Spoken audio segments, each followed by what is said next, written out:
तो नमस्कार दोस्तों, मैं हूं Nandini and I welcome you all to this platform of AR publication. उम्मीद है आप सब बहुत बढ़िया होंगे, बेहतरीन होंगे, एकदम बढ़िया से आपकी जो है पढ़ाई लिखाई चल रही होगी बिकॉज एग्जाम अब हमारे सर पे है।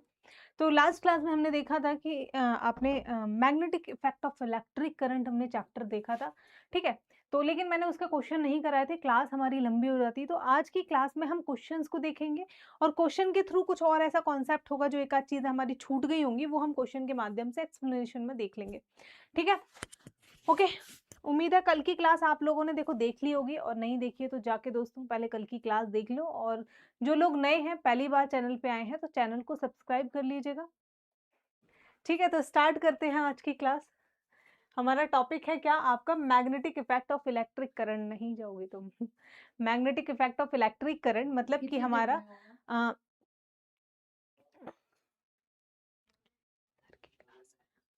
बाद में सर की क्लास है, अभी मेरी है। हम्म, मेरी भी आज पूरी, पूरा दिन, आज 6 बजे तक, 6 बजे के बाद भी नहीं, 6:30 बजे भी नहीं। इनफैक्ट मेरा भी पूरी नहीं हो पाएगी, मैं कम कर पाऊंगी, ठीक है। तो क्या नाम है हमारा, विद्युत धारा के चुंबकीय प्रभाव। इसके हम क्वेश्चंस एंड आंसर्स करेंगे जो भी हमारे प्रीवियस हुए हैं। लगभग आपके 40 प्लस क्वेश्चन है, यानी कि आप समझ सकते हैं 40 प्लस तो मैं लेकर आई हूँ, और जो रिमेनिंग क्वेश्चन है वो आप लोगों को करने हैं। यहाँ से समझ आता है कि इस चैप्टर का आपका अच्छा खासा वेटेज हमारा देखने को मिलता है आपके रेलवे के एग्जाम्स में, ठीक है। तो पहला सवाल देखते हैं। पहला सवाल है हमारा, पृथ्वी का चुंबकत्व किसके कारण होता है? Which of the following is the cause of Earth's magnetism. Earth का मैग्नेटिज्म जो है वो हमारा किसके कारण होता है? याद होगा आपको, तो मैं बता दूं आपको क्या है। एक सेकंड रुकिए। हमारा Magnus effect, solar effect, dynamo effect या फिर डॉपलर इफेक्ट। तो हमने बताया था इसको हम क्या बोलते हैं, जियो डायनोमो इफेक्ट, क्योंकि आप सबको पता है हमारे अर्थ के आउटर कोर के अंदर बहुत सारा मेटल प्रेजेंट है। मेटल हमारा मोल्टन स्टेट में है, यानी कि कैसा है आपका, पिघली हुई अवस्था में है। पिघली हुई अवस्था में है तो वो इधर उधर हमारा मूवमेंट करता है, उसमें क्या है आपको मोशन देखने को मिलता है, मूवमेंट होने की वजह से, ठीक है, सर्कुलेट करता रहता है, जिसकी वजह से हमारा क्या है आपका एक क्या उत्पन्न होता है हमारा, करंट, इलेक्ट्रिक करंट उसके अंदर उत्पन्न होता है, ठीक, जिसकी वजह से हमारा अर्थ जो है एक मैग्नेट की तरह बिहेव करती है। इसी को हम बोलते हैं जियो डायनोमो इफेक्ट, ठीक है। क्या डायनोमो प्रभाव जो है हम इसको बोलते हैं। ऑप्शन सी सही करेक्ट है हमारा।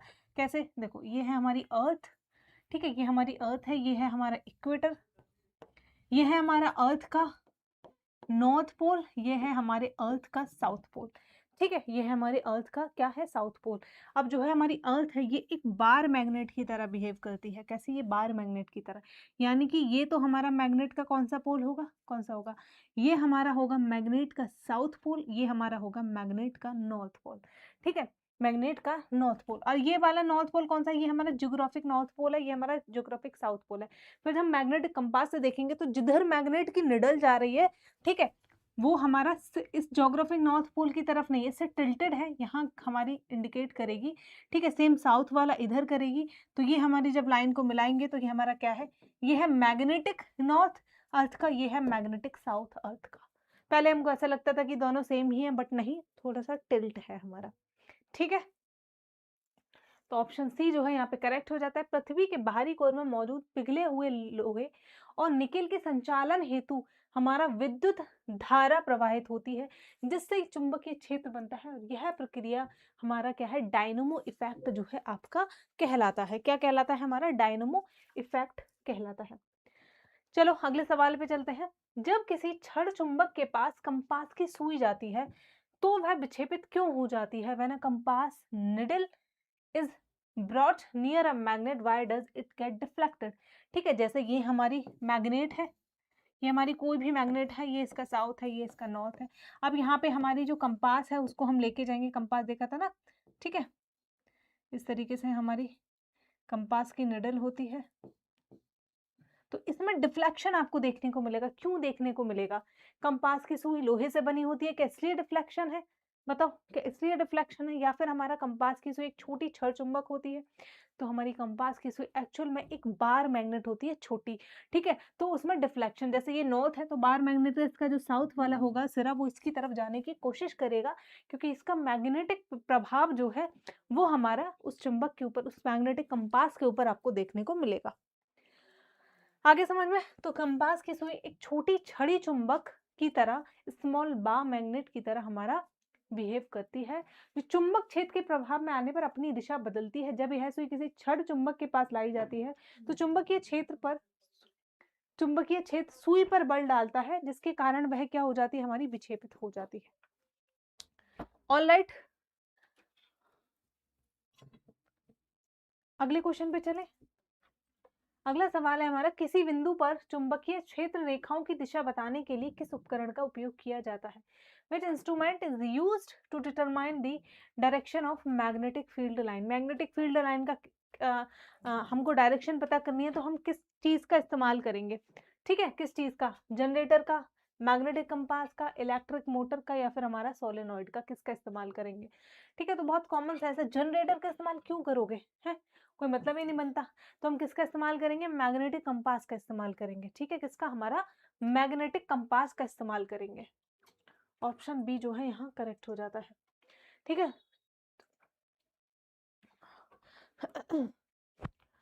चुंबकीय दिक् सूचक एक छोटा चुंबकीय सुई वाला उपकरण होता है, जो हमेशा चुंबकीय क्षेत्र की दिशा में स्वयं को संरेखित अलाइन कर लेता है।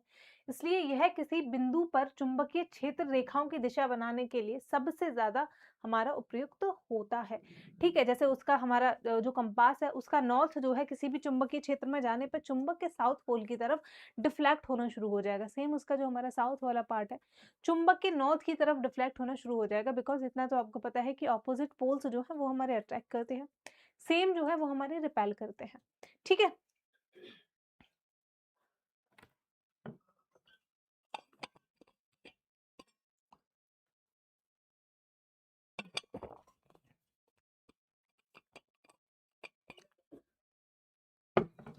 अगले सवाल पे चलते हैं। हमारा नेक्स्ट क्वेश्चन है, चुंबकीय क्षेत्र के बारे में निम्नलिखित में से कौन सा कथन सही है? Which of the following statement about magnetic field is correct?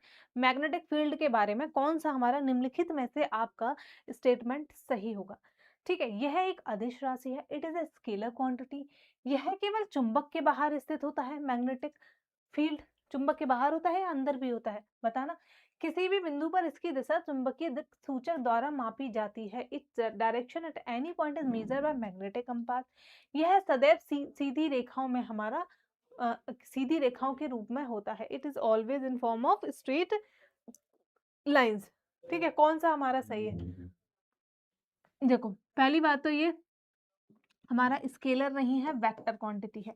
ठीक है, यह चुंबक के बाहर ही नहीं स्थित होता, मैंने बताया था मैग्नेटिक फील्ड चुंबक के अंदर भी तो होगा ना, अंदर ही होगा, बाहर क्यों होगा सिर्फ, है ना। किसी भी बिंदु पर इसकी दिशा हम क्या है, किसके द्वारा? मैग्नेटिक कंपास के द्वारा बेशकली हम नाप सकते हैं। ये सीधी रेखा में नहीं होता, ये भी हम कल देख चुके थे। ठीक है, चुंबकीय दिक् सूचक एक छोटा चुंबकीय सुई वाला उपकरण होता है बच्चों, जो हमेशा चुंबकीय क्षेत्र की दिशा में स्वयं को अलाइन कर लेता है, या किसी भी बिंदु पर चुंबकीय क्षेत्र की रेखाओं की दिशा बताने के लिए सबसे ज्यादा यूज हमारा किया जाता है। अगला सवाल है, छड़ चुंबक के निकट लाए जाने पर दिक् सूचक की सुई विक्षेपित क्यों हो जाती है? Why does a compass needle deflect when brought near a rod magnet? Rod magnet नहीं है, वो बार मैग्नेट है। तो क्यों डिफ्लेक्ट होती है? तो अभी भी देखा था। ठीक है, क्योंकि ये कंडक्टर होता है। बिल्कुल बेतुका सा ऑप्शन है, तुम इतना समझदार तो हो ना कि इस ऑप्शन को देख के काट दोगे। ये स्मॉल मैग्नेट है, साइज से क्या मतलब है, मैग्नेट मैग्नेट है हमारा।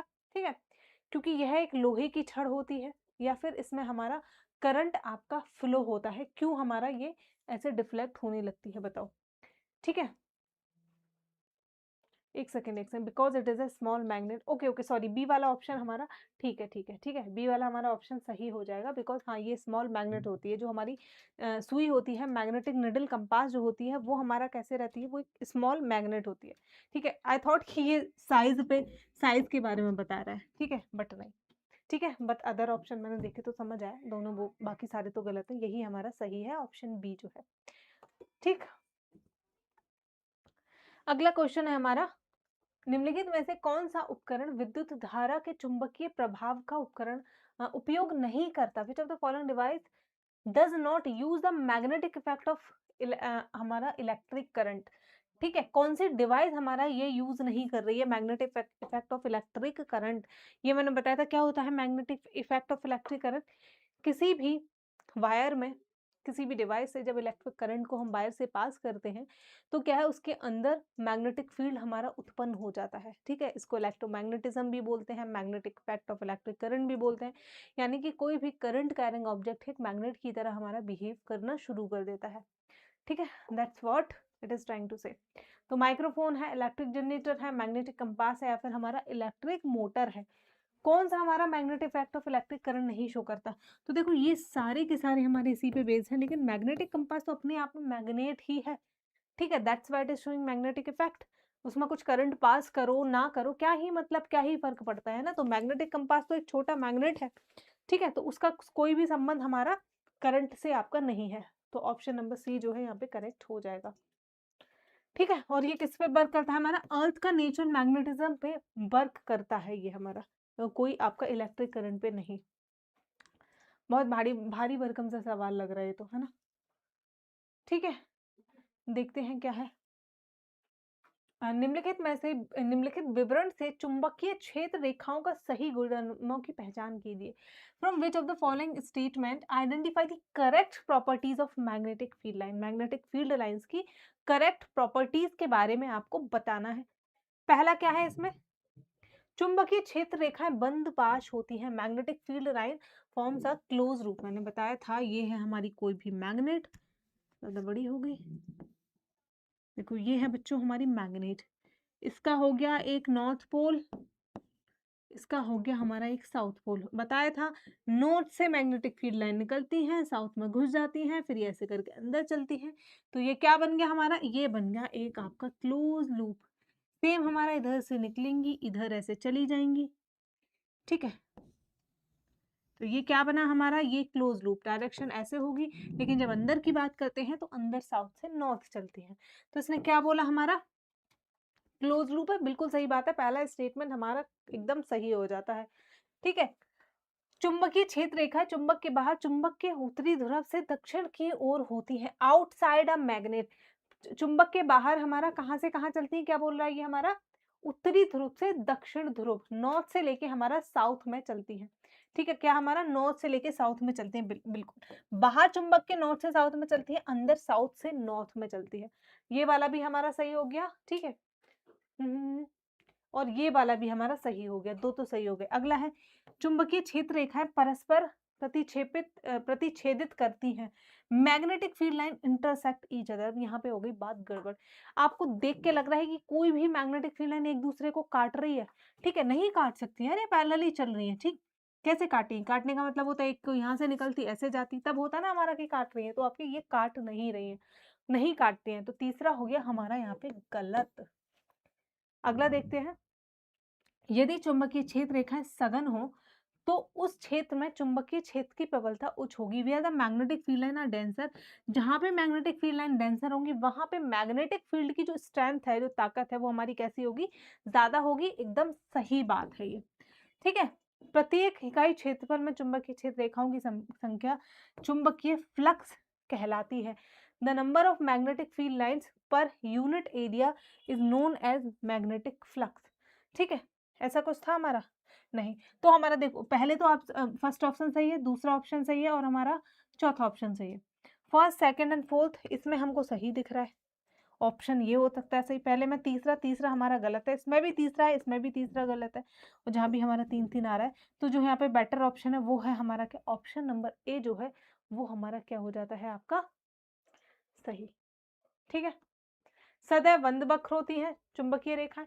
और आपको अगर मैग्नेटिक फील्ड लाइंस को पता करनी है तो देखो आप किस किस चीज का इस्तेमाल कर सकते हो, ये आपका क्वेश्चन बनता है।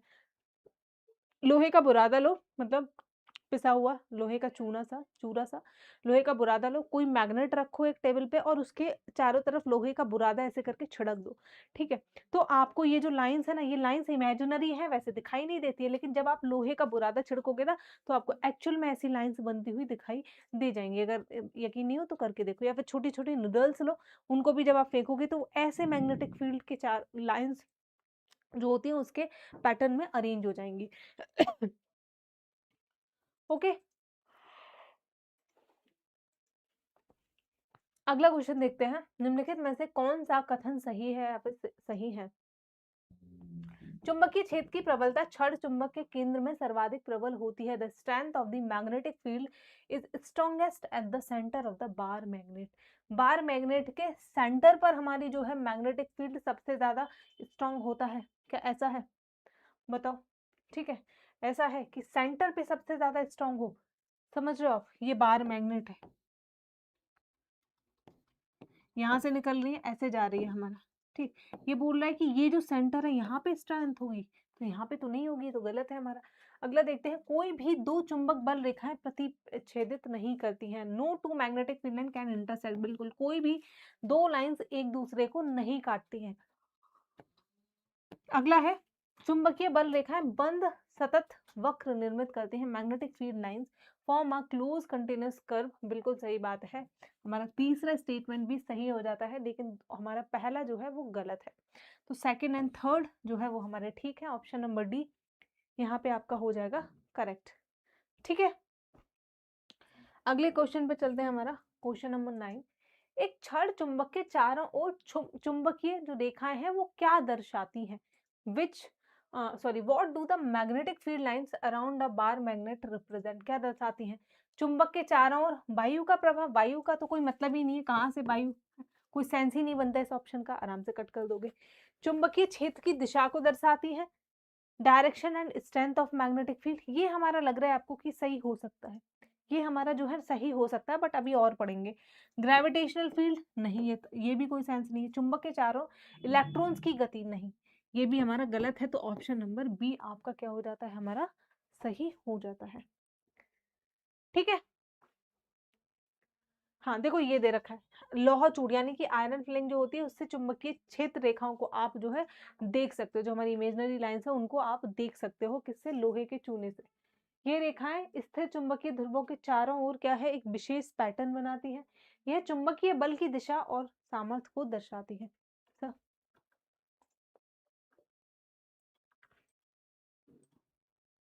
हो गया। अगले क्वेश्चन पे चलते हैं। हमारा नेक्स्ट क्वेश्चन है, जब चुंबक के चारों ओर लोहे का बुरादा छिड़का जाता है तो वो एक पैटर्न बनाते हैं। यह पैटर्न क्या दर्शाता है हमारा? ठीक है, when iron feeling is sprinkle around a magnet, अभी मैंने बताया था बेसिकली कि क्या बनाता है ये हमारा मैग्नेटिक फील्ड लाइंस जो होती है उनको, उसके पैटर्न को शो करता है। इलेक्ट्रिक फील्ड लाइंस नहीं भाई, both electric field lines and magnetic field line, ये भी गलत है। Neither electric field not magnetic field, मतलब इलेक्ट्रिक फील्ड का तो कोई मतलब ही नहीं बनता। तो हमारा ये चुंबकीय क्षेत्र रेखा है, मैग्नेटिक फील्ड लाइंस को जो है हमारा दर्शाता है। ठीक है, ऑप्शन डी जो है वो हमारा करेक्ट हो जाएगा। अगला है, चुंबकीय क्षेत्र रेखाओं के लिए कौन सा कथन सही नहीं है? यहाँ पे थोड़ी सी अपने आंख नाक कान खोल ले, क्योंकि नहीं जो है हमारा नहीं को नहीं देखते हम, और एक पहला ही स्टेटमेंट वो करेक्ट दिया होता है और हम उसको सही कर देते हैं। ठीक है, ओवर कॉन्फिडेंस। इसने पूछा है कि कौन सा सही नहीं है। चुंबक के अंदर क्षेत्र रेखाओं की दिशा उसके दक्षिण ध्रुव से उसके उत्तरी ध्रुव तक होती है। इनसाइड मैग्नेट की बात करता है, चुंबक के अंदर की बात कर रहा है। ये बोल रहा है कि साउथ पोल से नॉर्थ पोल की ओर होती है। भाई बिल्कुल सही बात है। ठीक है, कोई भी दो क्षेत्र रेखाएं एक दूसरे को काटती नहीं पाई जाती। No two lines are can cross each other. Exactly that's true. अगला है हमारा, चुंबकीय क्षेत्र की सापेक्ष गति को क्षेत्र रेखाओं की निकटता और कोटि द्वारा दर्शाया जाता है। The relative strength of the magnetic field is indicate by the degree of closeness of the magnetic field line. ये बताओ सही है या गलत है? क्योंकि मतलब कौन सी लाइंस जो है कितनी पास पास हैं, कितने दूर दूर हैं, इससे हम जो है मैग्नेटिक फील्ड लाइंस की स्ट्रेंथ को पता कर सकते हैं। ठीक है, तो ये तो बताया था आपको, जहां ज्यादा होंगी लाइंस इकट्ठी एक जगह पे, वहां पे स्ट्रांग होता है मैग्नेटिक फील्ड। जहाँ दूर दूर है, थोड़ा बिखरी बिखरी होंगी, वहां पे कैसा होता है आपका? लूज होता है, मतलब कम होता है। ठीक है, क्या है वहां पे हमारा जो होगा आपका कम होगा। हाँ हाँ, ठीक। अगला है हमारा, चुंबकीय क्षेत्र रेखाएं असमव्रत वक्र नहीं होती। Magnetic field lines are not a close curve. ये इसने गलत बात बोल दी भाई, क्लोज कर्व होती हैं। ठीक है, ये बोला नहीं होती, ऐसे कैसे नहीं होती? तो ऑप्शन नंबर डी जो है हमारा 11 क्वेश्चन का वो हो जाएगा आपका करेक्ट। ठीक है, हाँ बी क्यों दे रखा है भाई? नहीं, गलत है, बी स्टेटमेंट हमारा गलत हो जाता है। तो आपका यहाँ पर डी कर लेना। ठीक है, ऑप्शन नंबर डी जो है वो हमारा करेक्ट है। ऑप्शन नंबर डी क्या है हमारा? करेक्ट है। अगले क्वेश्चन पे चलते हैं हमारे। सॉरी सॉरी सॉरी, दिख गया आपको आंसर। अगला है हमारा, एक छड़ चुंबक के अंदर चुंबक के चुंबकीय क्षेत्र रेखाओं की दिशा होती है inside a bar magnet, the direction of magnetic field lines of the magnet is, क्या होगी? ठीक है, अंदर से पूछ रहा है, अंदर क्या होगी? तो अंदर होगी हमारी साउथ टू नॉर्थ। क्या चलेगी हमारा? साउथ पोल से नॉर्थ पोल लाइन की ओर, नॉर्थ पोल की तरफ हमारा मैग्नेटिक फील्ड लाइंस की डायरेक्शन आपकी होती है। ठीक है, अगला क्वेश्चन है, एक समान चुंबकीय क्षेत्र को निम्नलिखित में से किसके द्वारा दर्शाया जाता है? Uniform magnetic field is represented by which of the following? किसके द्वारा दर्शाते हो यूनिफॉर्म मैग्नेटिक फील्ड को? बताओ। हमारा कंसेंट्रिक सर्कुलर लाइंस, संकेंद्रित वृत्ताकार रेखाएं, समांतर लेकिन अनियमित रेखाएं, parallel but irregular straight lines, दीर्घवृत्ताकार इलिप्टिकल लाइंस, या फिर पैरेलल एंड हमारा इक्विडिस्टेंस स्ट्रेट लाइन, समांतर और समदूरस्थ सीमाएं रेखाएं। ठीक है, तो कौन सी होती है हमारी? तो यूनिफॉर्म मैग्नेटिक फील्ड को हम समांतर और समदूरस्थ सीधी रेखाओं से आपका क्या है, दर्शाते हैं। ठीक है, एक समान चुंबकीय क्षेत्र वो होता है जहाँ चुंबकीय क्षेत्र की दिशा और तीव्रता हर स्थान पर जो है वो हमारा सेम रहती है। इसे दर्शाने के लिए एक जैसे फासले पर, मतलब सेम दूरी पर हमारी मैग्नेटिक फील्ड लाइंस को बनाना होता है। ठीक है, समांतर ऐसे करके, समांतर सीधी रेखाएं। ठीक है, समान दूरी पे समांतर सीधी रेखा, ये हो गया हमारा यूनिफॉर्म मैग्नेटिक फील्ड। अगला क्वेश्चन है क्वेश्चन नंबर 14, चुंबकीय क्षेत्र रेखाओं पर विचार करते हुए निम्नलिखित में से कौन सा कथन सही नहीं है? Considering magnetic field lines which of the following statement is not correct. अब पूछ रहा है कौन सा सही नहीं है, नॉट करेक्ट पूछ रहा है। Okay, not correct. देखो कौन सा सही नहीं है। पहला है, किसी बिंदु पर चुंबकीय क्षेत्र की दिशा वह दिशा मानी जाती है जिस दिशा में चुंबकीय दिशा सूचक सुई का उत्तरी ध्रुव हमारा संकेत करता है। ठीक है, the direction of the magnetic field at a point is considered to be the direction in which the north pole of the magnetic compass needle points। ये सही होगा क्या? ठीक है, बिल्कुल सही बात है, ये हमारा बिल्कुल सही बात है, नॉर्थ की तरफ को वो हमारा मैग्नेटिक कंपास जो है आपका पॉइंट करता है। अगला है हमारा, चुंबकीय क्षेत्र की सापेक्ष प्रबलता विद्यमान रहता है और इसे क्षेत्र रेखाओं की निकटता की कोटि द्वारा दर्शाया जा सकता है। The relative strength of the magnetic field exists and it can be represented by the degree of closeness of the magnetic field line। जितनी पास पास मैग्नेटिक फील्ड लाइंस है, यानी कि मैग्नेटिक फील्ड उतना ही प्रबल है, उतना ही स्ट्रॉन्ग है। ये भी हमारा सही है। अगला है, चुंबकीय क्षेत्र रेखाएं वक्र बंद होती हैं, मैग्नेटिक फील्ड लाइन कैसा होती है हमारी? क्लोज कर्व बनाती हैं। ये भी हमारा सही हो जाता है। ठीक है, अगला है, यदि चुंबकीय क्षेत्र रेखाएं समांतर और समदूरस्थ हैं तो वे शून्य क्षेत्र प्रबलता हमारा दर्शाती हैं। ठीक है, यानी कि if the magnetic field lines are parallel and equidistant they show zero field strength. बिल्कुल सही बात है कि हमारी क्षेत्र रेखाएं आपकी समांतर हैं और समदूरस्थ हैं, तो ये शून्य क्षेत्र प्रबलता को दर्शाती हैं। कैसा? जीरो फील्ड स्ट्रेंथ को दर्शाती हैं। ये हमारा क्या है? ये आपका ऑप्शन करेक्ट है। करेक्ट क्यों है? क्योंकि ये हमारा ऑप्शन रॉन्ग है। ठीक है, सही बात नहीं है, गलत बात है, लेकिन हमारा आंसर सही है। रॉन्ग ही तो उसने पूछा है। ठीक है, क्योंकि हमने अभी देखा था ना, ये देखा था पैरेलल समदूरस्थ लाइंस के बारे में। तो यहाँ पे क्या है? यहाँ पे एक समान चुंबकीय क्षेत्र होता है, इसने बोल दिया कि यहाँ पे क्षेत्र होता ही नहीं है, जीरो फील्ड स्ट्रेंथ, तो पर ऐसा नहीं है, इसलिए ये हमारा गलत हो जाता है और इसीलिए ये हमारा आंसर होगा। एक समान चुंबकीय क्षेत्र वह होता है जो चुंबकीय क्षेत्र की दिशा और तीव्रता हर स्थान पर एक समान होती है, होता है सर, ठीक है, लेकिन हर पॉइंट पे सेम रहेगी, इसीलिए इसका नाम है। अगला है हमारा क्वेश्चन 15, क्षेत्र रेखाएं चुंबकीय क्षेत्र को निरूपित करती हैं, वे उस पथ को निरूपित करती हैं जिसके साथ field line represent the magnetic field, they represent the path. Path के साथ साथ वो और क्या हमारा दर्शाती हैं? पाथ के साथ साथ क्या क्या दर्शाती है हमारा? अब free electron tend to move, इलेक्ट्रॉनों की तो कोई बात ही नहीं है। एक परिकल्पित मुक्त उत्तरी ध्रुव गति की प्रवृत्ति रखता है। A hypothetical free north pole tends to move. ठीक है, मतलब ये बोल रहा है आपका, ठीक है, अगला देखते हैं। वैसे hypothetical free south pole tends to move, a free proton tends to move, तो ये तो हमारा गलत होगा, इन दोनों में से एक सही है। ठीक है, तो ऑप्शन बी जो है ना वो हमारा सही हो जाएगा। एक परिकल्पित मुक्त उत्तरी ध्रुव गति करने की प्रवृत्ति रखता है। ठीक है,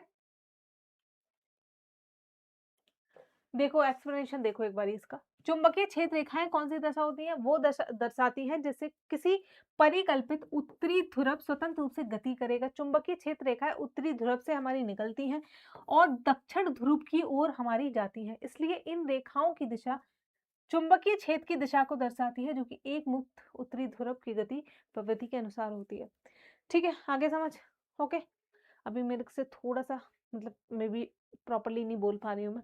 मैंने मेडिसिन खाई है, इतनी गंदी मेडिसिन है कि ऐसे पेट में आग नहीं जलता एक, ऐसे आग-आग से जलता है बहुत, ऐसा लग रहा है बहुत ही हार्ड मेडिसिन है वो। अब नहीं खाऊँगी, बस हो गया। तो आवाज़ भी प्रॉपर नहीं निकल पा रही उसकी वजह से। आगे अगला क्वेश्चन देखते हैं, ठीक है? एनर्जी थोड़ी-सी डाउन होगी, सो प्लीज़ थोड़ा-सा उसको बर्दाश्त कर लेना। अगला है हमारा, धारावाही चालक के चारों ओर चुंबकीय क्षेत्र क्या होता है? The magnetic field around the current carrying conductor, ठीक है? क्या रहेगा? Decrease with the increase distance, जितनी डिस्टेंस बढ़ेगी वैसे ही हमारा घटेगा वो। अनअफेक्टेड रहता है, डिस्टेंस से कोई अंतर नहीं पड़ता। Increase with increase distance, distance बढ़ने के साथ साथ हमारा बढ़ेगा। या फिर हमारा कांस्टेंट रहता है जब हम अपने डिस्टेंस को अपना बढ़ाते हैं, ठीक है? The magnetic field around the current carrying conductor, तो कंडक्टर, किसी कंडक्टर के अंदर करंट बह रहा है, तो जब हम उसकी डिस्टेंस को बढ़ाते हैं, दूरी में वृद्धि करते हैं, तो उसके साथ-साथ हमारा मैग्नेटिक फील्ड जो है वो आपका घटता है। अरे मतलब कि देखो, ये हमारा करंट कैरिंग तार है, इसके चारों तरफ हमारा क्या है? मैग्नेटिक फील्ड है, इसके चारों तरफ मैग्नेटिक फील्ड है ये जैसे, ठीक है? ऐसे करके लाइन्स निकल रही हैं, घूम रही हैं, मान के चलो। जैसे इसके पास जाओगे यहाँ ज़्यादा होगा, ठीक है? यहाँ जैसे दूर जाते जाओगे तो मैग्नेटिक फील्ड की जो स्ट्रेंथ है वो हमारी कम होती जाएगी, बस इतना सा बोलना है। ठीक है? B is directly proportional to 1/r²। R क्या है? हमारी दूरी है। आर यहाँ पे क्या है? हमारी दूरी है। तो इनवर्सली प्रोपोर्शनल है, दूरी बढ़ाओगे तो हमारा मैग्नेटिक फील्ड स्ट्रेंथ कम होगी, दूरी घटाओगे तो हमारा वो बढ़ेगी। ओके, अगला सवाल है हमारा, सीधे धारावाही चालक से दूर जाने पर चुंबकीय क्षेत्र रेखाओं की परिधि क्या होती है? समान रहती है, घटती है, जीरो हो जाती है, या फिर बढ़ती है हमारी। On moving away from a straight current carrying conductor, the loops of magnetic field lines, magnetic field line का लूप क्या है? हमारा बढ़ता है। एक सेकंड, अच्छा यहाँ पे एक चीज देखो, वो लूप की बात कर रहा है, अब स्ट्रेंथ नहीं पूछ रहा है, वो लूप की बात कर रहा है, तो लूप बढ़ेगा या फिर हमारा घटेगा? तो जैसे कि ये आप बार मैग्नेट में भी देख रहे थे ना, ठीक है? यहाँ ये नॉर्थ है, ये साउथ है, यहाँ पे लूप छोटा है, दूर जाते ही हमारा लूप जो है ना वो बड़ा होता जा रहा है। तो लूप में उसकी परिधि में क्या देखने को मिलेगा? वृद्धि होगी, ठीक है? क्या होगा? हमारा वृद्धि होगी, भले ही वहां पे स्ट्रेंथ कम हो लेकिन लूप तो बड़ा बन रहा है ना, तो उसमें वृद्धि होगी हमारी। ओके, जब हम धीरे धीरे चालक से दूर जाते हैं, ये संकेतित वृत्त बड़े होते हैं, ठीक है? कैसे होते हैं? हमारे बड़े होते जाते हैं क्योंकि चुंबकीय क्षेत्र की ताकत कम होती है। ताकत कम होगी लेकिन लूप बड़ा होगा, ठीक है? पास आने पे ताकत ज्यादा होगी लेकिन हमारी परिधि जो लूप्स होंगे वो आपके कैसे दिखाई देंगे आपको? वो हमारे छोटे होंगे, ठीक है? साइज में कैसे रहेंगे? हमारे छोटे रहेंगे। अगला सवाल देखते हैं, 6 फेरों वाली एक धारावाही वृत्ताकार कुंडली के कारण उत्पन्न चुंबकीय क्षेत्र समान धारा प्रवाह वाले एकल वृत्ताकार पाश के कारण कारण उत्पन्न चुंबकीय क्षेत्र के बराबर होगा। The magnetic field produced by a current carrying circular coil of 6 turns will be equal to the dash magnetic field produced by single circular loop carrying the same conductor, ठीक है? कितना होगा? तो 6 गुना होगा, ठीक है? हमारा कैसा होगा? 6 गुना होगा, क्योंकि सोलेनोइड देखा था हमने क्या, ऐसे इलेक्ट्रोमैग्नेट हम बना रहे हैं तो हम क्या कर रहे हैं, जो सीधा तार है उसके हमने लूप्स बना दिए, उसको लूप में कर दिया। अब इस तार का, ठीक है, आपस में बहुत सारा हमारा मैग्नेटिक इफेक्ट जो है आपका इकट्ठा हो जाता है जब हम उसको लूप्स में कर देते हैं। तो क्या होगा इसमें? हमारा 6 गुना बढ़ जाएगा, 6 टाइम्स हमारा क्या है? आपका इंक्रीज देखने को मिलेगा आपको, ठीक है? वृत्ताकार लूप के केंद्र पर चुंबकीय क्षेत्र का मान लूप की संख्या, मतलब जितना लूप बढ़ेगा उतना ही ज्यादा हमारा मैग्नेटिक फील्ड जो है वो बढ़ता जाता है। यदि एक लूप से उत्पन्न चुंबकीय क्षेत्र बी है तो एन लूप से चुंबकीय क्षेत्र होगा बी न्यू, ठीक है? अगले सवाल पे चलते हैं, यदि एकल फेरे वाली वृत्ताकार कुंडली के कारण चुंबकीय क्षेत्र 8 है तो 10 फेरों वाली वृत्ताकार कुंडली के कारण चुंबकीय क्षेत्र का मान क्या होगा? ठीक है, 10 का मान क्या होगा? अभी तो देखा था हमने, ठीक है? जितना घेरा बढ़ाओगे उतना ही हमारा मान जो है वो आपका बढ़ता जाएगा। तो 8 के कारण 8 था, 8 भी था और अब 10 के कारण कितना हो जाएगा हमारा? 10 भी हो जाएगा। n नंबर उसमें इंटू कर दो, ठीक है? जोड़ दो। तो हमारा कितना हो जाएगा? 10b, अगर पैरामीटर हम जो है सेम रख रहे हैं, ठीक है? अदर मतलब जो पैरामीटर्स हैं उन सारों को हम सेम रख रहे हैं, तो आपका कितना हो जाएगा? आपका 10 गुना हो जाएगा, ठीक? अगला क्वेश्चन है हमारा, विद्युत धारा वाहक कुंडली के कारण चुंबकीय क्षेत्र तब बढ़ता है जब जब क्या होगा? The magnetic field due to the current carrying coil increase when if we moves away from the coil. Coil से हम, जैसे ये कॉइल है हमारा, इसके पास में सबसे ज्यादा होगा, जैसे ही दूर जाते जाओगे मैग्नेटिक फील्ड कम होता जाएगा। तो पहला तो गलत हो गया। कुंडली में प्रवाहित धारा अगर हम बढ़ा देते हैं, तो मैंने बताया था आपको, करंट बढ़ाने से हमारा मैग्नेटिक फील्ड बढ़ता है। पोटेंशियल डिफरेंस, वोल्टेज बढ़ाओगे करंट बढ़ेगा, मैग्नेटिक फील्ड हमारा बढ़ेगा। जितने ज्यादा लूप बनाओगे उतना ही मैग्नेटिक फील्ड हमारा स्ट्रांग होगा, ठीक है? तो ऑप्शन नंबर बी जो है यहाँ पे करेक्ट है। बाकी देख लो, कुंडली में प्रवाहित धारा कम हो जाती है, ये गलत है। कुंडली में फेरों की संख्या कम हो जाती है, ये भी गलत है। ऑप्शन बी जो है वो यहाँ पे हमारा सही उत्तर हो जाता है। ओके, अगले सवाल पे चलते हैं हमारा। एक धारावाही परिनालिका द्वारा उत्पन्न चुंबकीय क्षेत्र पर विचार कीजिए। क्या विचार कीजिए? और साथ ही इसमें से पता करिए कि कौन सा कथन हमारा जो है वो गलत है। किसके बारे में पूछा ये गलत कथन? धारावाही परिनालिका, यानी कि मैग्नेटिक फील्ड जो हमारा करंट कैरिंग सोलेनॉइड के द्वारा आपका क्रिएट होता है। चलो देख लेते हैं, ठीक है? एक एक करके पढ़ते हैं। सॉरी, आंसर ही दिख गया क्या? हाँ दिख गया, सॉरी। पहला है हमारा, लंबी परिनालिका के केंद्र के पास चुंबकीय क्षेत्र लगभग स्थिर रहता है, बिल्कुल। Magnetic field almost constant near the centre of a long solenoid. जो हमारी लंबी सोलेनॉइड होगी उसके सेंटर पे जो है वो हमारा कैसा रहेगा? आपका सेंटर पे हमारा आपको देखने को मिलेगा कि ऑलमोस्ट कैसा कांस्टेंट रहता है, चेंज नहीं होता है। अगला है हमारा, परिनालिका एक प्रकार से दंड चुंबक की भांति कार्य करती है। जो हमारी सोलेनॉइड है, जब इसमें हम आयरन रॉड लगा देंगे तो it's like a magnet, it works like a magnet. इसको ऑन कर सकते हो, ऑफ कर सकते हो, जब मन में आए मैग्नेट बना लो, बंद है तो फिर बंद है, मैग्नेटिक इफेक्ट नहीं है। सही है ये हमारा। अगला है हमारा, परिनालिका के बाहर लेकिन परिनालिका के निकट चुंबकीय क्षेत्र का परिमाण बहुत अधिक होता है। The magnitude of the magnetic field outside the solenoid but near the solenoid is very high. क्या बोला है? परिनालिका के बाहर लेकिन परिनालिका के निकट चुंबकीय क्षेत्र का परिणाम बहुत अधिक होता है। ओके, अगर ये बोला है कि बहुत बाहर भी नहीं जाना है लेकिन परिनालिका के जस्ट बाहर जाना है, तो यहाँ पे स्ट्रॉन्ग देखने को मिलेगा। बस ज्यादा बाहर चले जाओगे तो हमारा कम हो जाएगा। तो ऑप्शन नंबर सी जो है हमारा, क्या बोल रहा है ये? एक सेकेंड, दोबारा से पढ़े। The magnitude of the magnetic field outside the solenoid but near the solenoid is very high. परिनालिका के बाहर लेकिन परिनालिका के निकट चुंबकीय क्षेत्र का परिमाण जो है हमारा वो बहुत अधिक होता है, ठीक है? नहीं, बहुत अधिक नहीं होता, ये स्टेटमेंट हमारा गलत हो जाता है। वैसे आगे अगला और देखते हैं। यदि हम फेरों की संख्या में वृद्धि करते हैं तो चुंबकीय क्षेत्र की प्रबलता में वृद्धि हो जाती है। हाँ ये सही है, तो फिर हमारा यही ऑप्शन है जो गलत लग रहा है, ठीक है?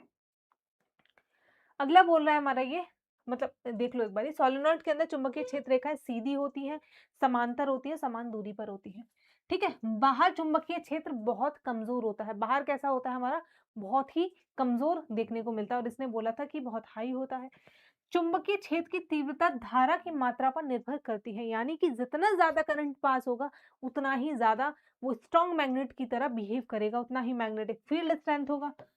अगला है हमारा, चुंबकीय क्षेत्र की तीव्रता प्रति इकाई लंबाई में कुंडलियों की संख्या पर निर्भर करती है। जितनी ज्यादा कॉइल उतना ज्यादा मैग्नेटिक फील्ड। अगला है, सोलेनॉइड एक छड़ चुंबक की तरह कार्य करता है, it's behave like a bar magnet, ठीक है?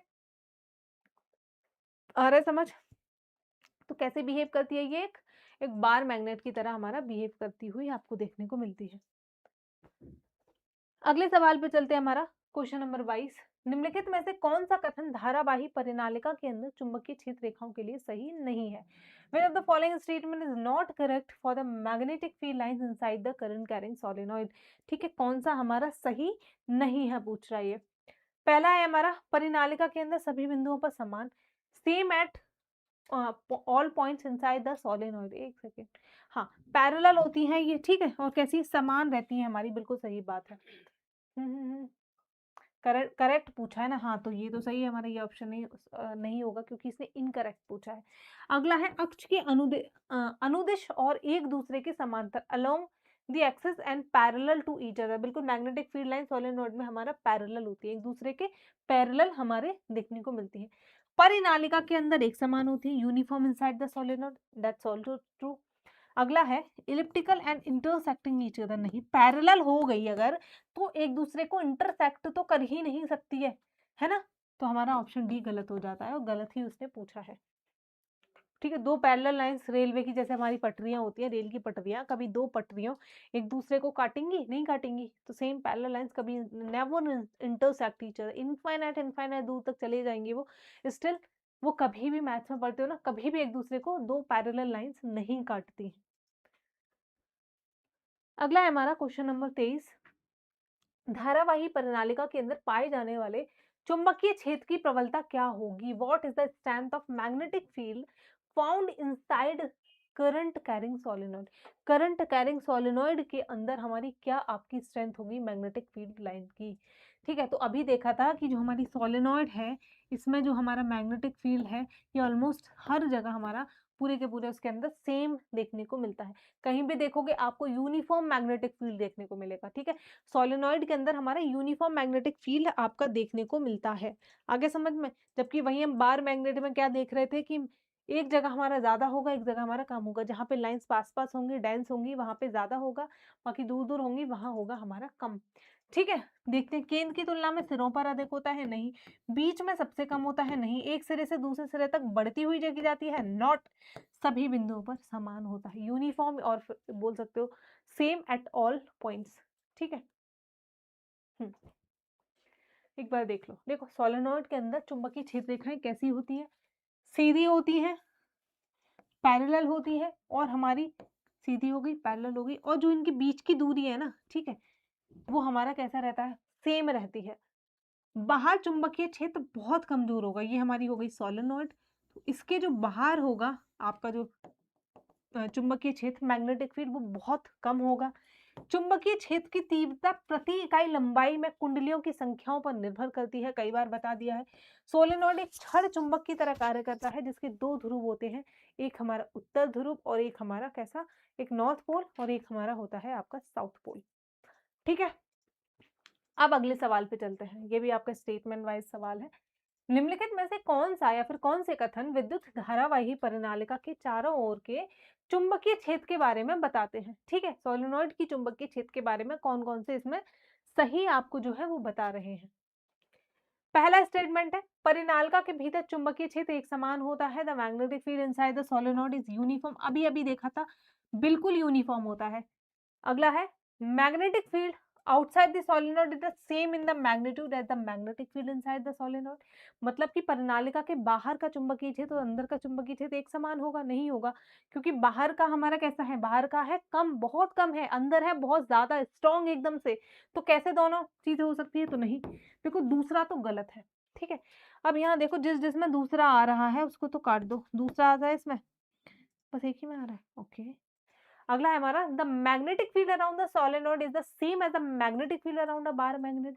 परिनालिका के चारों ओर चुंबकीय क्षेत्र एक दंड चुंबक के चारों ओर चुंबकीय क्षेत्र के हमारे समान होता है। ठीक है, तो बिल्कुल सही बात है, ये हमारा ऑप्शन नंबर 1 और हमारा 3 जो है ये आपके हो जाते हैं करेक्ट। ठीक है, ऑप्शन नंबर सी करेक्ट होगा। बाहर चुंबकीय क्षेत्र बहुत कमजोर होता है, चुंबकीय क्षेत्र की तीव्रता धारा पर निर्भर करती है। ठीक है, सोलेनोइड एक छड़ चुंबक की तरह कार्य करता है जिसके हमारे दो ध्रुव आपके होते हैं। अगला है देखो, किसी विद्युत धारावाही चालक द्वारा उत्पन्न चुंबकीय क्षेत्र रेखाओं का पैटर्न कैसा होगा? The pattern of magnetic field lines produced by a current carrying conductor. ठीक है, करंट कैरिंग कंडक्टर का हमारा मैग्नेटिक फील्ड लाइंस का जो पैटर्न है वो आपका कैसा होगा? कैसा होगा? चालक से संबंधित किसी भी मापदंड पर निर्भर नहीं करता। ये कौन सी बात हुई? क्यों नहीं करता भाई? करता है ना, चालक से संबंधित मापदंडों पर निर्भर करता है, बताया था कैसे-कैसे करता है, ज़्यादा करंट दोगे ज़्यादा बनेगा हमारा, तो ये सारी चीज़ें हम ऑलरेडी देख चुके हैं, तो करता है, ये गलत हो गया हमारा। अगला है चालक की लंबाई पर निर्भर करता है, depends on the length of a conductor, कि कंडक्टर की हमारी लंबाई कितनी है, क्या इस पे हमारा डिपेंड करता है? ठीक है, चालक की लंबाई पे हमारा डिपेंड नहीं करता है, चालक की मोटाई पे भी नहीं डिपेंड करता है। फिर आता है चालक की आकृति पर, कि depends on the shape of a conductor, की जो हमारा कंडक्टर है उसकी शेप क्या है। बिल्कुल सही बात है, जो उसकी शेप है उस पे ये हमारा डिपेंड करता है। ठीक है, चुंबकीय क्षेत्र की रेखा हमेशा धारावाही चालक द्वारा बनाए गए विद्युत मार्ग का क्या करती है, हमारी अनुसरण करती है। इसलिए चालक कितनी लंबाई का मोटाई का है इससे नहीं फर्क पड़ता, ठीक है, बल्कि उसकी आकृति सीधी है, कुंडली है, वक्र है, कैसी है, इससे हमारी क्षेत्र रेखाएं जो है वो आपकी डिसाइड होती है। ओके, अगला सवाल देखते हैं हमारा क्वेश्चन नंबर 26। किसी चुंबकीय क्षेत्र में विद्युत धारावाही चालक द्वारा अनुभव किए जाने वाला बल तब अधिकतम होता है जब विद्युत धारा और चुंबकीय क्षेत्र की दिशा के बीच कोण निम्नलिखित में से कितना होगा। ठीक है, कितना हमारा कोण होगा।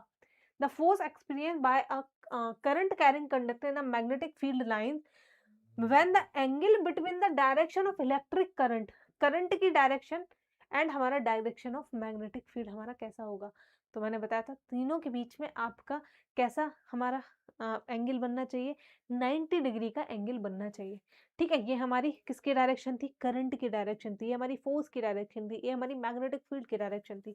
तो इन दोनों के बीच में 90 डिग्री का कोण हमारा बनना चाहिए। ठीक है, बताया था ना, तो ऑप्शन नंबर सी जो है वो हमारा करेक्ट हो जाता है। ठीक है, ऑप्शन सी जो है वो हमारा करेक्ट हो जाता है। अगला क्वेश्चन देखते हैं हमारा क्वेश्चन नंबर 27। पास पास हटाकर लिपटी विद्युत रोधी तांबे की तार की बेलन की आकृति के अनेक फेरों वाली कुंडली से क्या बनाया जा सकता है। What can be made from a coil of insulated copper wire wrapped closely together in the shape of cylinder. कैसे क्या बनाया जाता है। ठीक है, सुबह से मतलब दो दो चैप्टर में इतना तो पढ़ चुके हैं कि ये चीज आपको रट गई होगी। तो क्या बना सकते हैं हम, सोलेनोइड बना सकते हैं। ठीक है, जो कि क्या है, एक प्रकार की इलेक्ट्रोमैग्नेट है, परिनालिका। ठीक है, अगला क्वेश्चन है क्वेश्चन नंबर 28। एक तार के वृत्ताकार लूप सर्कुलर लूप का अग्र फलक फ्रंट फेस उत्तरी ध्रुव है। लूप के इस फलक में धारा की दिशा क्या होगी। ठीक है, the front face of a circular loop of wire. ठीक है, ये देखो हमारा वायर है, ये हमारा वायर है, ये हमारे एक इसमें क्या है, हमारा करंट आपकी जा रही है। ठीक है, एक पॉजिटिव टर्मिनल है, एक हमारा नेगेटिव टर्मिनल है। अब इसने क्या बोला है, front face of a circular loop of a wire is north pole. ठीक है, जो फ्रंट फेस है, ये फ्रंट है हमारा, ये है नॉर्थ पोल। ठीक है, the direction of the current in the face of the loop, ये हमारा साउथ पोल है। तो यहाँ पे हमारा करंट की डायरेक्शन जो है आपकी क्या होगी। ठीक है, करंट की जो डायरेक्शन है वो हमारी क्या होगी, ये पूछ रहा है। ठीक, देखो नॉर्थ पोल पे हमारी, ये चीज मैंने अभी नहीं बताई थी, नॉर्थ पोल पे हमारी जो करंट की डायरेक्शन होगी वो कैसी होगी, वो हमारी एंटी क्लॉकवाइज होगी। नॉर्थ पोल पे कैसी होगी, हमारी एंटी क्लॉकवाइज दिखाई देगी आपको। ठीक है, कैसी, हमारी घड़ी के विपरीत दिशा में। और वहीं आप इधर से देखोगे, ठीक है, इधर आपको ऐसे मतलब इस तरीके से दिखाई देगी, ऐसे करके हमारा करंट जा रहा है। यहाँ से देखोगे आप तो आपको क्लॉकवाइज दिखाई देगी इस तरीके से। ठीक है, यहाँ पे कैसी होगी हमारी क्लॉकवाइज, कि पहले मैंने नहीं बताया था। तो कैसे दिखेगी आपके नॉर्थ पे, हमारा नॉर्थ पे कैसा, हमारा एंटी क्लॉकवाइज, और साउथ पे क्लॉकवाइज। कैसे याद रखोगे, साउथ मतलब एस, एस कैसा है हमारा, क्लॉकवाइज चल रहा है ना, देखो ऐसे कर करके आता है ना एस, यहाँ से करोगे तब भी क्लॉकवाइज है, यहाँ से शुरू करोगे तब भी क्लॉकवाइज है। ठीक, तो ये ट्रिक है, ऐसे याद रख लेना। तो ऑप्शन नंबर डी जो है इसमें हमारा सही हो जाएगा।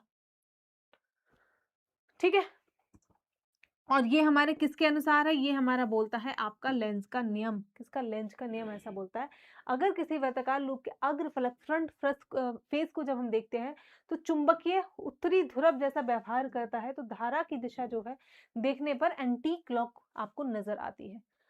ओके, अगले क्वेश्चन देखते हैं हमारा, निम्नलिखित में से कौन सा या फिर कौन से कथन हमारे सही है। पहला कथन बताता है आपको, एक विद्युत धारावाही चालक चुंबक की तरह कार्य करता है।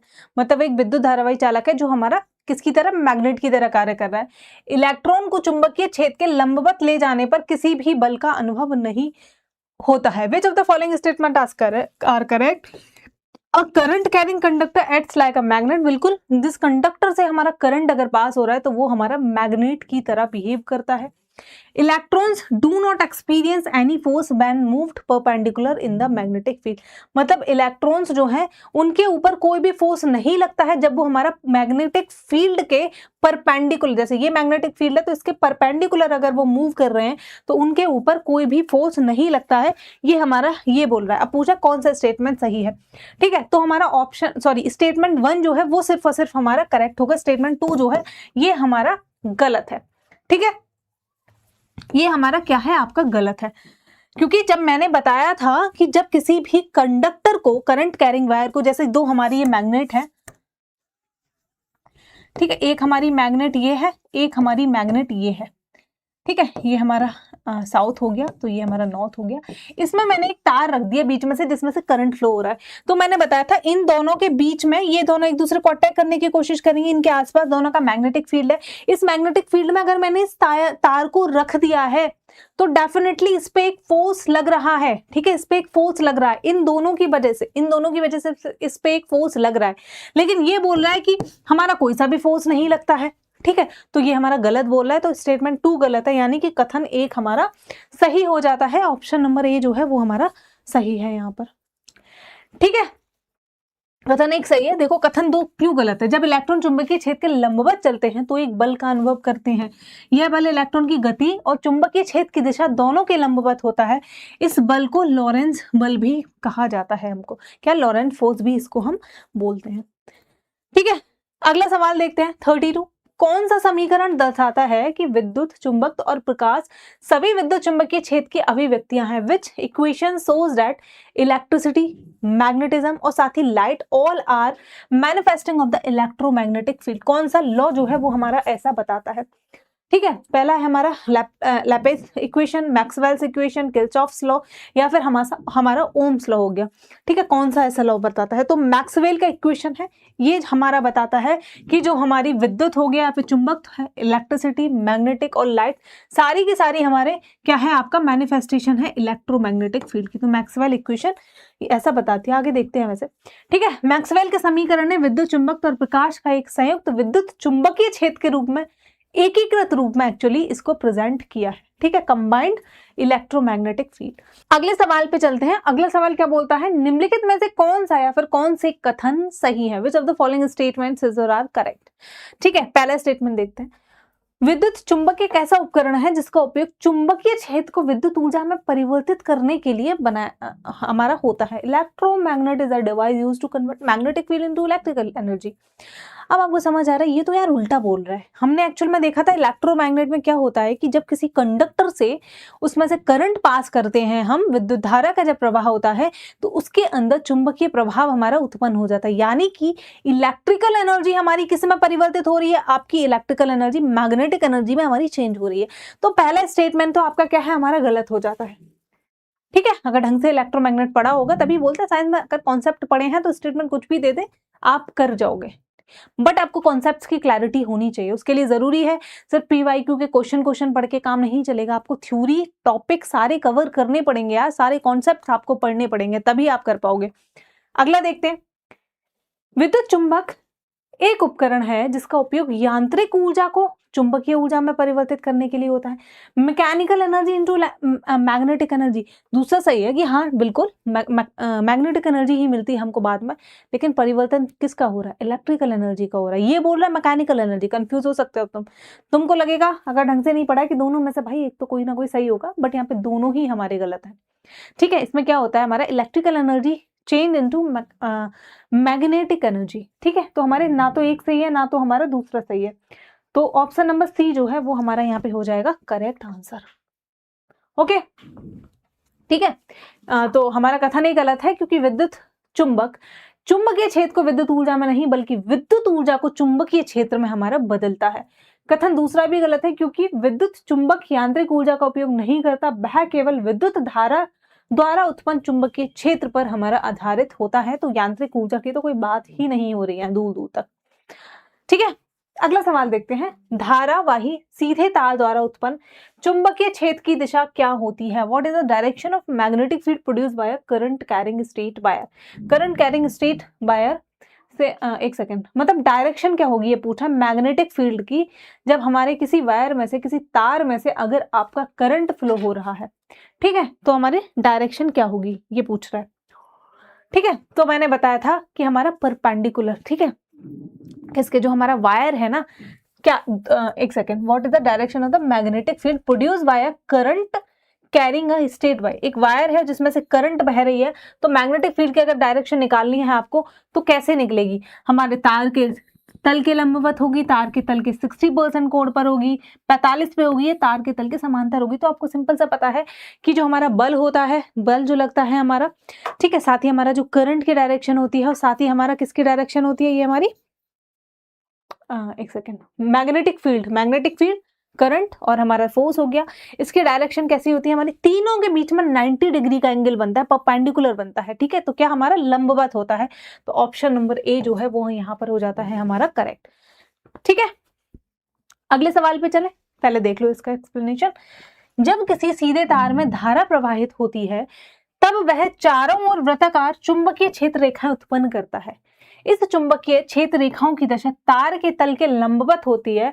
इस दिशा को हम दाएं हाथ के अंगूठा नियम से भी समझ सकते हैं। लेफ्ट हैंड थंब रूल यही वाला होता है जो हमारा लेफ्ट हैंड थंब रूल, इसके अकॉर्डिंग हम जो है इस चीज को समझ पाएंगे।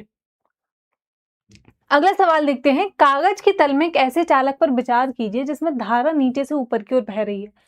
चालक के बाईं ओर चुंबकीय क्षेत्र रेखाओं की दिशा क्या होगी। ठीक है, मतलब कि एक कंडक्टर है, हमारा तार है, जिसमें क्या है, हमारी इलेक्ट्रिसिटी का जो फ्लो है वो नीचे से ऊपर की ओर हो रहा है। कहाँ, नीचे से हमारा ऊपर की ओर जा रही है। ठीक है, और ये प्लेन पेपर है, मतलब समतल, ये मान लो सामने जो बोर्ड है या फिर आपके पास प्लेन पेपर है, ऐसे मान लो, ठीक है, उसमें ऐसे इस तरीके से हमारा सीधे आपकी करंट जो है वो फ्लो हो रही है bottom to top. What will be the direction of the magnetic field lines. अब ये पूछ रहा है कि मैग्नेटिक फील्ड लाइंस की हमारी डायरेक्शन क्या होगी। अब यहाँ पे आपको एक रूल याद आना चाहिए, राइट हैंड थंब रूल। मैंने बताया था कि करंट की डायरेक्शन में हम अपने अंगूठे को प्लेस करेंगे। ठीक है, ये हमारी होगी करंट की डायरेक्शन। अब उसके बाद इस कंडक्टर के अंदर जो हमारा मैग्नेटिक फील्ड लाइंस बन रही है वो हम कैसे निकालेंगे, जो हमारी ये उंगलियों की दिशा होगी। ठीक है, अब ये हो गई हमारी, जैसे मैं मानती हूँ ये है वायर जिसमें ऊपर से नीचे क्यों करंट जा रहा है, ये मेरा अंगूठा हो गया वायर। अब सोचो आप, ये समतल पे है तो इस तरीके से करंट जो हमारी मैग्नेटिक फील्ड लाइंस बन रही है, यानी कि समतल से बाहर निकलने की कोशिश करेंगे, आप पेपर से हमारा बाहर आउटवर्डली निकलने की कोशिश करेंगे, यही बनेगा ना। ठीक है, इस तरीके से हमारा, तो सोचो इसमें कौन सा होगा। कागज के तल पर अविलंबित अंदर की ओर जाएंगी, अंदर नहीं बाहर की ओर निकलने की कोशिश कर रही है। कागज के तल पर अविलंबित बाहर की ओर, outward, normal outward to the plane of a paper. तो ऑप्शन बी जो है यहाँ पे हमारा हो जाएगा करेक्ट।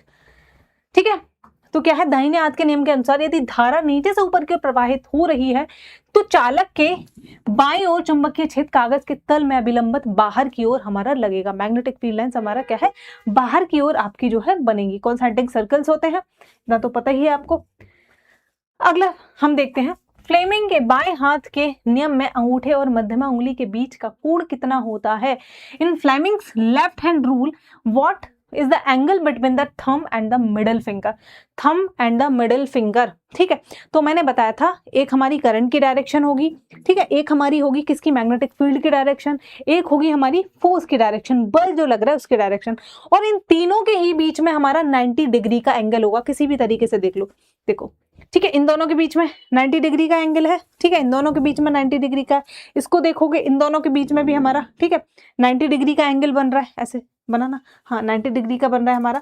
ठीक है, इन मतलब तीनों के बीच में हमारा जो है 90 डिग्री का एंगल जो है हाँ इन दोनों के बीच में भी देखो ये आपका कैसा बन रहा है, ये हमारा 90 डिग्री का एंगल फॉर्म हो रहा है। तो कैसा बनेगा आपका, 90 डिग्री का आपका जो कोण है वो हमारा बनता है। ऑप्शन नंबर ए यहाँ पे हो जाएगा आपका करेक्ट। ठीक है, ऑप्शन नंबर ए।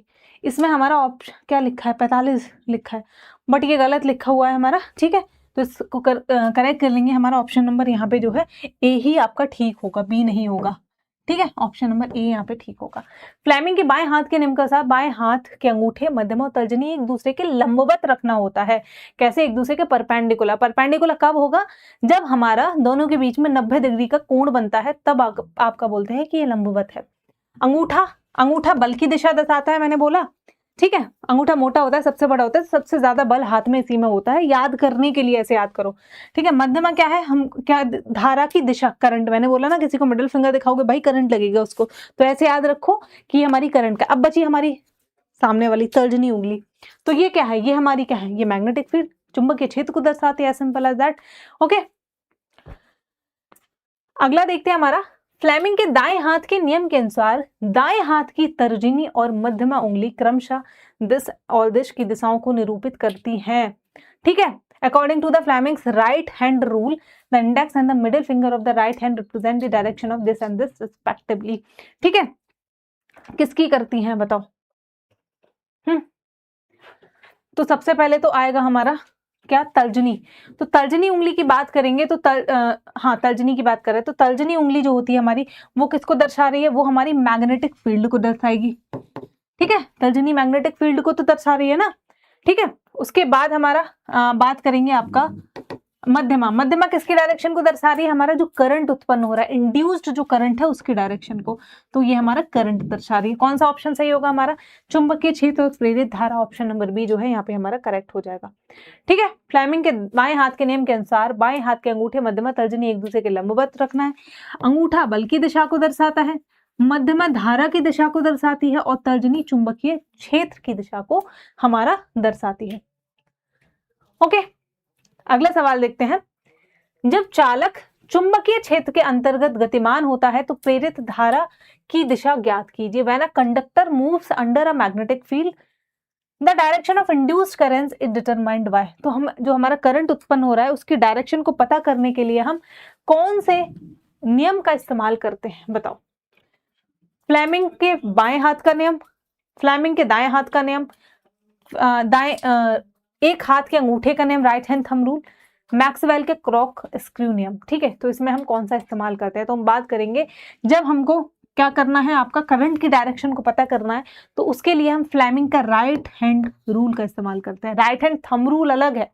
ठीक है, हम किसका इस्तेमाल करते हैं, आपका फ्लेमिंग के दाएं हाथ के नियम का इस्तेमाल करते हैं, Fleming right hand rule. Magnetic field की डायरेक्शन अगर आपको निकाल, देखो यही वाला तो था ना। ठीक है, ये हमारी किसकी डायरेक्शन थी, ये हमारी करंट की डायरेक्शन थी, ये हमारी मैग्नेटिक फील्ड की डायरेक्शन थी, तो कौन सा हम इस्तेमाल कर रहे हैं, आपका फ्लेमिंग का राइट हैंड रूल जो है हम इसमें इस्तेमाल करते हैं। ठीक है, ऑप्शन नंबर डी यहाँ पे जो है आपका करेक्ट हो जाएगा। अगले सवाल पे चलते हैं, चुंबकीय क्षेत्र के अंदर स्थित धारावाही चालक पर लगने वाले बल का निर्धारण करने के लिए इनमें से किस नियम का उपयोग किया जाता है। Which of the following rules is used to determine the force exerted on the current carrying conductor placed inside a magnetic field। वही वाली बात है कि ये दो मैग्नेट है, बेचारा यहाँ पे कंडक्टर फंस के रह गया है दोनों के मैग्नेटिक फील्ड के अंदर। ठीक है, अब यहाँ पे हमको फोर्स पता करना है, इसके हमको फोर्स निकालना है, तो फोर्स निकालने के लिए हम कौन से नियम का इस्तेमाल करेंगे। ठीक है, तो इस बेचारे पे अगर आपको फोर्स पता करना है तो वही निकालो। ठीक है, इसकी करंट की डायरेक्शन वही हमारा लेफ्ट हैंड थंब रूल है, वही लगाओ और निकल जाएगा। ओके, ठीक है, ये हमारा बल हो गया, चुंबकीय क्षेत्र की दिशा हो गई, और मिडिल फिंगर जो हो गई वो हमारा किसका, ये मतलब इसको कौन सी फिंगर बोलते हैं, मध्यमिका। ठीक है, तो इससे हम जो है निकाल लेंगे। जब कोई पदार्थ अति चालक बन जाता है और माइजनर प्रभाव इफेक्ट के अधीन आ जाता है तो चुंबकीय क्षेत्र पर क्या प्रभाव पड़ता है। When a material becomes a superconductor and comes under the Meissner effect, what will be the effect of the magnetic field? हम सबको पता है कि हमारा जो करंट कैरिंग वायर होता है, जो कंडक्टर होता है, जब उससे विद्युत धारा प्रवाहित होती है तो वो क्या करता है, मैग्नेट की तरह बिहेव करता है, उसका एक मैग्नेटिक फील्ड बन जाता है। जैसे ये तार है, इसके आसपास एक मैग्नेटिक फील्ड होगा। लेकिन हमने बात करा एक सुपर कंडक्टर जिसका बात करते हैं जीरो रेजिस्टेंस होता है, उसमें प्रतिरोध की मात्रा ना होती है, फिर ना के बराबर होती है। ठीक है, उसको हम सुपर कंडक्टर बोलते हैं। कि जब सुपर कंडक्टर के अंदर से इलेक्ट्रिसिटी पास होगी तब उस पर क्या प्रभाव देखने को मिलेगा, मैग्नेटिक इफेक्ट पे उसका क्या प्रभाव होगा। ठीक है, तो जो हमारा पदार्थ के भीतर चुंबकीय क्षेत्र का सामर्थ्य बढ़ जाती है, मतलब कि जो मेटल है, जो सुपर कंडक्टर वाला मेटल है, उसका magnetic field inside the material, ठीक है, जिस मटेरियल का तार बना हुआ है इसके अंदर जो है मैग्नेटिक फील्ड बढ़ जाएगा। गलत है हमारा। दूसरा है चुंबकीय क्षेत्र पदार्थ में स्वतंत्र रूप से प्रवेश करते हैं, मैग्नेटिक फील्ड हमारा इसको आराम से पेनिट्रेट कर जाएगा, ये बिल्कुल गलत है। अगला है चुंबकीय क्षेत्र को पदार्थ के आंतरिक भाग से पूरी तरह प्रतिकर्षित कर दिया जाता है। तो मैं बताऊं कि जो मैग्नेटिक फील्ड होगा ना वो इसको बिल्कुल इससे अलग हो जाएगा, रिपेल करेगा, तो इसके अंदर हमको कोई भी मैग्नेटिक फील्ड नहीं देखने को मिलता है। ठीक है, मेसनर इफेक्ट के अंदर ये जो है मैग्नेटिक फील्ड बाहर होगा, सिर्फ इससे रिपेल हो जाएगा, इसके अंदर कोई भी मैग्नेटिक फील्ड नहीं देखने को मिलेगा। यही ऑप्शन सी जो है हमारा करेक्ट हो जाएगा। ठीक है, तो मटेरियल के अंदर आपको जीरो मैग्नेटिक फील्ड जो है देखने को मिलता है। जब कोई पदार्थ सुपर कंडक्टर बनता है तो उसमें माइसनर प्रभाव देखा जाता है, जिससे चुंबकीय क्षेत्र उसके आंतरिक भाग से पूरी तरह निष्कासित हमारा हो जाता है, जिससे उसका आंतरिक चुंबकीय क्षेत्र कैसा होगा, शून्य हो जाएगा, जीरो हो जाएगा। यह सुपर कंडक्टिविटी की एक विशिष्ट विशेषता है और केवल शून्य विद्युत प्रतिरोध के कारण हमारा नहीं होती। ठीक है, not just due to zero electrical resistance. आगे समझ, अगले क्वेश्चन पे चलते हैं। क्वेश्चन नंबर हमारा 41, सेम कॉन्सेप्ट पे एक और सवाल है। माइसनर प्रभाव द्रव्य की किस अवस्था का निर्धारण अभिलक्षण है? Meissner effect is determine the characteristics of which state of matter, ferromagnetic, superconductor, paramagnetic या फिर हमारा इंसुलेटर स्टेट। कौन से स्टेट को दर्शाता है? तो ये है हमारा अतिचालक अवस्था, सुपर कंडक्टिंग, जहां पे हमारा प्रतिरोध खत्म हो जाता है। हर मैटर के अंदर, हर पदार्थ का एक प्रतिरोध होता है, रेजिस्टेंस होता है, जो विद्युत धारा के प्रवाह को रोकता है। लास्ट इलेक्ट्रिसिटी में हमने देखा था। ठीक है, लेकिन जब हम मेसनर इफेक्ट की बात करते हैं, मतलब जब हम सुपर कंडक्टर की बात करते हैं, तो सुपर कंडक्टर ऐसे होंगे, ठीक है, ऐसा मटेरियल होगा, ऐसा पदार्थ होगा कि जिसका प्रतिरोध बिल्कुल जीरो होगा। ठीक है, तो यानी कि विद्युत धारा, करंट एकदम हमारी पास हो जाएगी। ठीक है, तो क्या है हमारा ये अतिचालक अवस्था, सुपर कंडक्टर स्टेट्स को हमारा दर्शाता है। ठीक है, the Meissner effect is a key feature of superconducting state in which a material when dropped below its critical temperature. Critical temperature से जब हमारा मटेरियल कम हो जाएगा, ठीक है, उसका टेम्परेचर क्रिटिकल टेम्परेचर के बिलो आ जाएगा, इट एग्जिबिट्स जीरो रेजिस्टेंस। तो उसके अंदर उस स्थिति में प्रतिरोध की मात्रा शून्य हो जाती है और ये मैग्नेटिक फील्ड को एक्सपेल करता है, अलाउ यूनिक फिनोमिना, जिसको हम बोलते हैं मैग्नेटिक लेविएशन। ठीक है, क्या बोलेंगे हम इसको? चुंबकीय उत्तोलन बोलते हैं। तो चुंबकीय उत्तोलन भी अगर शब्द आ जाए तो आपको समझ आना चाहिए किसका संबंध हमारा किससे है। आगे समझ। ठीक है, सो हमारा ये जो टॉपिक है यहाँ पे खत्म होता है। अब जो नेक्स्ट क्लास रहेगी हमारा, जिसमें हम EMF वगैरह देखेंगे, इलेक्ट्रोमैग्नेटिक इंडक्शन देखेंगे, ये सारी चीजें, वो कॉन्सेप्ट हमारा इसी से रिलेटेड है, लेकिन बहुत बड़ा हो जाता है तो हम उसको अलग से पढ़ेंगे, उसके क्वेश्चंस अलग देखेंगे, मोटर किस प्रिंसिपल पे काम करती है, ये सारी की सारी चीजें। ठीक है, but relatable to this topic, मतलब बहुत हद तक वो इसी से रिलेट है, इसका एप्लीकेबल पार्ट है, एप्लीकेशन पार्ट आप बोल सकते हो। ओके, तो बाकी यहाँ पे आपको समझ आ गई होंगी सारी चीजें। अब आप एक काम करिएगा, किताब से जाके खुद से एक बारी जो भी नोट्स दिए हुए हैं, थ्योरी दे रखी है इस पर्टिकुलर चैप्टर की फिजिक्स में, वो आप पढ़ लीजिएगा। पढ़नी कहाँ से है? देखो, ये हमारी सामान्य ज्ञान की किताब है, इस किताब को परचेज कर लो। जिसके पास नहीं है, आई होप आप सभी के पास होगी, और नहीं है तो एक बारी ले लो। ऑफर लगा हुआ है, 299 में आपको ये किताब अवेलेबल मिल जाएगी किसी भी ई-कॉमर्स साइट पे। पूरा की पूरी हमारी GS की complete theory with previous year question यहाँ पे देखने को मिलते हैं। ठीक है, आई होप आपको सारी चीज़ें बहुत अच्छे से समझ आएंगी, और साथ ही इस क्लास का जो PDF है ये सब हमारा टेलीग्राम चैनल पे आपको देखने को मिलेगा। और फिलहाल में बहुत सारे फ्री में ई-बुक्स जो हैं, गिफ्ट्स आप लोगों के लिए 1 लाख सब्सक्राइबर पूरे होने की उपलक्ष्य में दिए गए हैं। तो उसके लिए टेलीग्राम चैनल पे जाएंगे, सारी की सारी PDF हमारी यहाँ पे देखने को मिलेगी। मेनली करंट अफेयर की बात करें तो लास्ट मोमेंट पे आपको बहुत सारे एग्जाम जैसे आने ही वाले हैं, तो आपको एक करंट के लिए 1 स्टॉप सोल्यूशन चाहिए होता है, जिसमें साल भर का पूरा करंट कंपाइलेशन फॉर्म में दिया होता है। तो वो भी हमारी करंट की फ्री में ई-बुक आपको देखने को मिल जाएगी। टेलीग्राम पे जाओगे, ठीक है, वहां से आप डाउनलोड कर लीजिएगा। ठीक है, एंड सो हमारी आज की क्लास यहीं पे खत्म होती है। जो लोग पहली बार चैनल पे आए, चैनल को सब्सक्राइब करो, वीडियो को लाइक करो, कमेंट करो, अपना फीडबैक दीजिए क्लास के नीचे, और बाकी शेयर करिए अपने दोस्तों के साथ। So that was all for today class. अगले क्लास में मिलेंगे अगले टॉपिक के साथ, तब तक के लिए bye bye, take care, all the best.